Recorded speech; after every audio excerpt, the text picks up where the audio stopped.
कि नेहरू जी ने कहा था कि अटल एक दिन तुम देश का प्रधानमंत्री बनेगा, आपने कहा था, ये लिखा हुआ है रिकॉर्ड में, आपने कहा था। तो आप एक बार नहीं, आप 2 बार हो गए। नेहरू जी तो एक बार बोले, आप हो गए 2 बार। आप तो जान छोड़िए मुल्क का।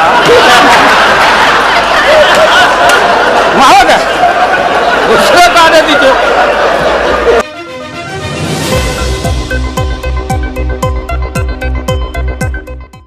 आप कांग्रेस की बात करते, सीपीआई सीपीएम की बात करते। जौहर साहब वहां बैठे हैं। सन 77 में छपरा से मैं मेंबर पार्लियामेंट बन के आया था लोकसभा का। हम सब लोग एक साथ थे, सभी लोग आंदोलन में थे। आप लोग भी जेल, हम लोग भी जेल। कांग्रेस के खिलाफ हम लोग लड़े थे। उस समय जसवंत बाबू जेल में नहीं थे, जो फाइनेंस मिनिस्टर हैं। थे क्या आप जेल में? हाँ, कभी जेल नहीं, आंदोलन में जेल। तो आप तो बिना हरे फिटकिरी का कोई ना कोई पद ले ही लेते हैं, चाहे इधर हो या उधर हो, दोनों पार्टी। अब उसमें आप अकेले नहीं हैं। दिल्ली में ऐसे बुद्धिजीवी लोग हैं, बुद्धिजीवी, बुद्धि नहीं है लेकिन बुद्धि से जी रहे थे। तो खैर छोड़िए इन बातों को, ज्यादा आपको टॉर्चर करने की जरूरत। तो महोदय मैं बताना चाहता था, ये जौहर साहब हैं, अब बैठिए। सन 77 में महोदय हम लोगों को दिल्ली समझ में आया नहीं। दिल्ली में हम लोग जब आए, राज नारायण जी, जौहर साहब, चौधरी चरण सिंह जी, हम लोग उसी परिवार के लोग हैं महोदय। चाहे मुलायम सिंह जी हो और कोई हो, या नीतीश जी उधर जो चले गए हैं। हमारे मुंह में सीधे 32 दांत है, उनके पेट में नीतीश के दांत है, जो वहां चले गए। पेट में दांत, पेट वाला दांत बड़ा खतरनाक होता है। तो महोदय मैं सन 77 को याद दिलाना चाहता हूं, हम तो आपसे लड़ाई शुरू से लड़ रहे हैं। ये नई बात नहीं, किसी कारण से नहीं। जनता पार्टी का खंड खंड हुआ, कोई यहां गिरा, कोई वहां गिरा, कोई वहां गिरा। बंगलोर में हम लोग जुटे, नाम का सारा झगड़ा, ये सब बात। लेकिन सन 77 के सत्ता को हम लोगों ने लात मारा था। क्यों मारा? हम सत्ता के भूखे नहीं हैं। हमने उस सवाल को उठाया था। अरे नए नए आप आए हैं, मुझे अफसोस है कि आप लोग जा रहे हो इन लोगों की वजह से। सन 77 में दोहरी सदस्यता का सवाल उठाया गया था मजबूती से हम लोग के द्वारा कि अगर आरएसएस में रहना है। जौहर साहब भी बोलते थे, छाती पर हाथ रख के बोले, यही उठाए थे। हम तो लोग नए थे।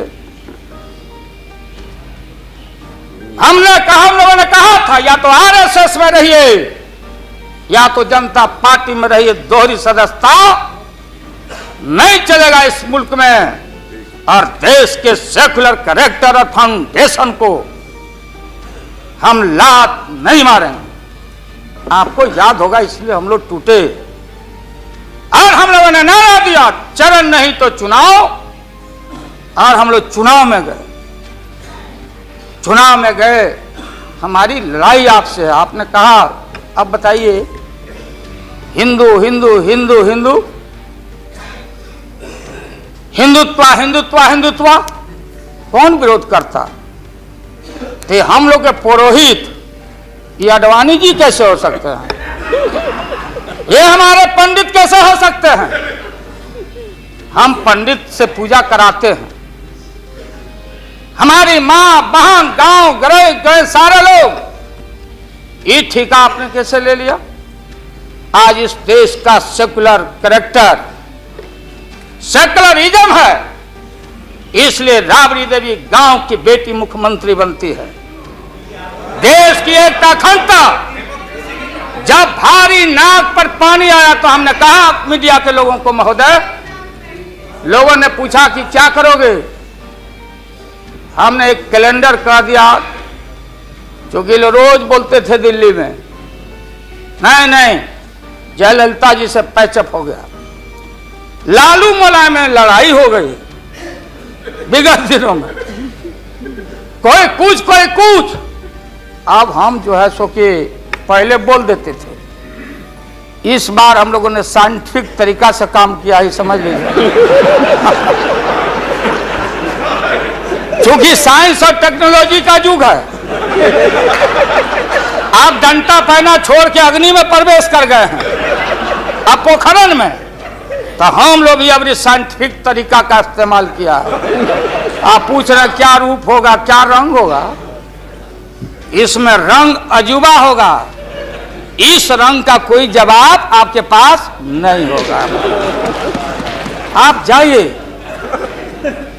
अभी भी मेरा सुझाव है, हालांकि सुझाव देने का हकदार आपके उम्र के आदमी के लिए हम नहीं योग्य समझते, लेकिन आपने कहा था माननीय प्रधानमंत्री जी, पूरे देश के कांग्रेस के लोगों को विन ओवर करने के लिए, संपैथी लेने के लिए, कि नेहरू जी ने कहा था कि अटल एक दिन तुम देश का प्रधानमंत्री बनेगा, आपने कहा था, ये लिखा हुआ है रिकॉर्ड में, आपने कहा था। तो आप एक बार नहीं, आप 2 बार हो गए। नेहरू जी तो एक बार बोले, आप हो गए 2 बार। आप तो जान छोड़िए मुल्क का। महोदय, उसको दे दीजिए। महोदय, क्या आपने कहा था, अब अपने हम लोगों ने, अब आप हम लोगों को पाठ पढ़ाते हैं, अडवाणी जी चले गए उठ के, अडवाणी जी उठ के चले गए, आप हमको पाठ पढ़ाते, हमको शिक्षा देते। जब हमारे आदरणीय जो चोटी के नेता थे मुल्क के नेहरू जी जैसे लोग, लोहिया जी, जयप्रकाश नारायण जी, सारा जो पक्ति के उस समय नेता थे, उन्होंने आपको जरूर आशीर्वाद दिया, और उनके आशीर्वाद से 2 बार आप हो गए।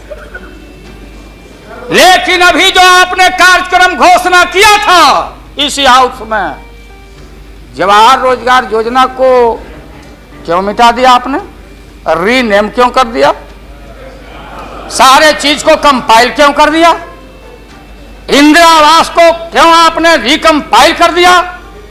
आप इतिहास को मिटा के और आरएसएस के संस्कृति को देश की जनता पर लालच दिखा के लादना चाहते हैं।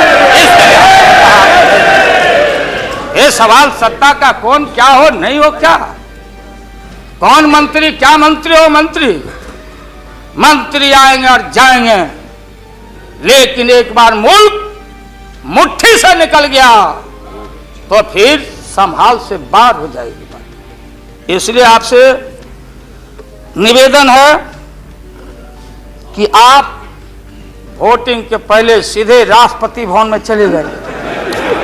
आपने पहले भी ये काम किया है, और ये लोग घेर घेर के आपका अपमान करवा रहा है, कह रहा कि जीत जाएंगे, जीतेगा, आप तो हार चुके हो। गलत फहमी में नहीं रहना। आज इस बार वोटिंग होगा खड़ा होकर, अगर वोटिंग भी हुआ तो अब वो टेक्निकल काम में हम लोग नहीं जाएंगे।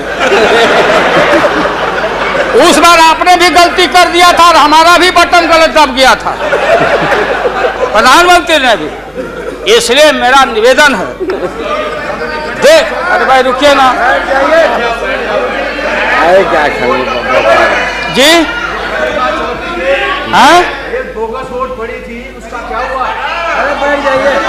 बोगस वोट जो पड़ा था ना, अबरी ऐसा दुरुस्त वोट पड़ रहा है कि हमेशा के लिए याद रहेगा, आपको बढ़िया से वोट पड़ेगा।